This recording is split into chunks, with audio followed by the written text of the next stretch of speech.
Miss Universe မြန်မာကိုဘသူထံကမှဖျက်ယူထားတာမဟုတ်ကြောင်းပြောလိုက်တဲ့ National Director ဆိုယူဝေပရိသတ်များအားလုံးပဲမင်္ဂလာပါရှင်။ Miss Universe မြန်မာကလက်ရှိမှာပိုင်ရှင်ပြောင်းသွားပြီဆိုတဲ့သတင်းတွေထွက်ပေါ်လာခဲ့ပြီးမြဲလေ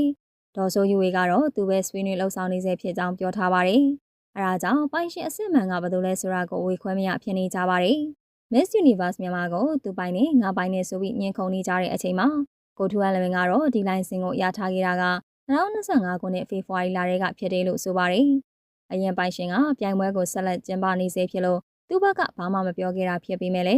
Miss Universe မြန်မာလိုင်းစင်ကသူ့လက်ထဲကိုရောက်နေခဲ့တာကြာပြီဖြစ်ကြောင်းကိုဆီယာထူးကပြောလိုက်ပါတယ်။ဒေါ်ဆိုယူဝေကတော့ Miss Universe မြန်မာကိုသူ့အစွမ်းအစားနဲ့စူးစမ်းလာခဲ့တာဖြစ်ပြီးအခြားသူထံကနေလည်းဖျက်ယူထားတာမဟုတ်ကြောင်းပညာသားပါပြောလိုက်ပါတယ်။မြန်မာနိုင်ငံမှာ Miss Universe မြန်မာကိုနှစ်ပေါင်းများစွာကြာပြီးမှပြန်လည်စတင်တဲ့အချိန်မှာအခက်အခဲများစွာနဲ့စတင်ခဲ့ရတာပါ။ပေါ်ပင်လုပ်ခဲ့တာလည်းမရှိသလိုအခြားသူတအုပ်တယောက်ထဲကနေလည်းဖျက်ယူထားတာလည်းမရှိခဲ့ပဲမြန်မာနိုင်ငံကအမျိုးသမီးတွေကိုလည်းနိုင်ငံတကာနဲ့ရင်မောင်းတန်းနိုင်အောင်ကြိုးစားခဲ့တာဖြစ်ပါတယ်။ပေါ်ပင်လုပ်ခဲ့တာလည်းမဟုတ်ပဲအခက်အခဲတွေကြားထဲကနေလုပ်ခဲ့ရပြီးအရေးချင်းရှိတဲ့အလားမယ်တွေကိုမွေးထုတ်ပေးခဲ့ပါတယ်။ဒါပေမဲ့အလားမယ်တွေကတော့စူမရလာခဲ့ပဲနှစ်စဉ်နှစ်တိုင်းလက်ခုပ်တီးပြီးတော့ပဲပြန်လာခဲ့ရပါတယ်။အဲဒါကြောင့်အပြောင်းလဲဖြစ်အောင်အချို့ပရိသတ်တွေက